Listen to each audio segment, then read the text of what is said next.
Hello and welcome to Flashback. My name's Matt Christie. This time we go back to 1942. World War II was 3 years old at this point. Joe Lewis's world heavyweight title reign was 5 years old.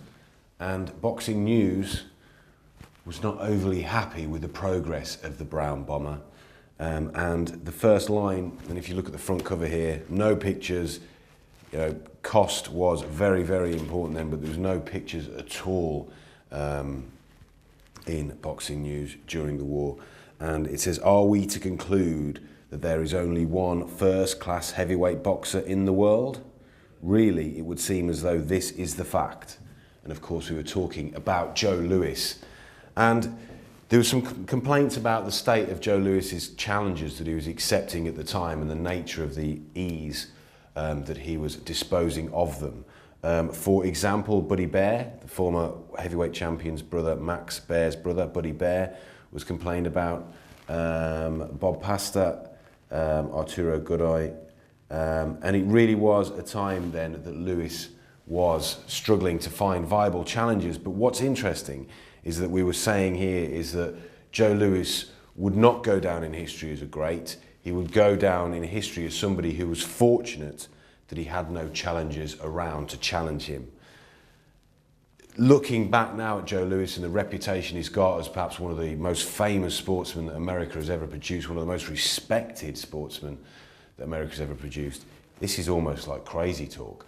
Because if you look at it, basically Joe Louis at this point had pretty much achieved all that he was going to do. Okay, he stayed champion for a while, mostly because of the war. After this, his most notable fights were a rematch against Billy Conn, where both were past their best, and it was a struggle past Jersey Joe Walcott, where Louis got a gift decision and he won the rematch. But really, there was no more kind of highlight performances from Joe Louis after this point. But what we know now is that history has been very, very, very kind indeed to Joe Louis, as it often is. Champions are very, very rarely appreciated in their time. If you think of today would be a perfect example perhaps. Vladimir Klitschko, who's unbeaten for so long now. I think the last time he lost a fight was 2004, 2005. They're going back nearly 8 years to the last time he lost a fight, and many people are saying, look at the heavyweight division, it's in a dreadful state. The champion doesn't amount to much, there's no challenges. We were saying exactly the same thing in 1942, and look what history did to Joe Louis. I'm not saying it will do the same to Klitschko, but you can absolutely guarantee, and I can almost promise you, that in 15 years' time, 20 years' time, after Vladimir Klitschko has long retired, we will look back on his reign and Vladimir Klitschko will be referred to as one of the greatest of all time. We did it with Lennox Lewis, go back a bit further in time to Lennox Lewis and his reign. People were saying that he'd beaten up washed up champions, he had no one really to beat. And we look back on that reign and Lennox Lewis is up there, and as each year that ticks along since he retired, his place in history seems to improve. This I am using as evidence, and I think that you will see an appreciation with Vladimir Klitschko in years to come.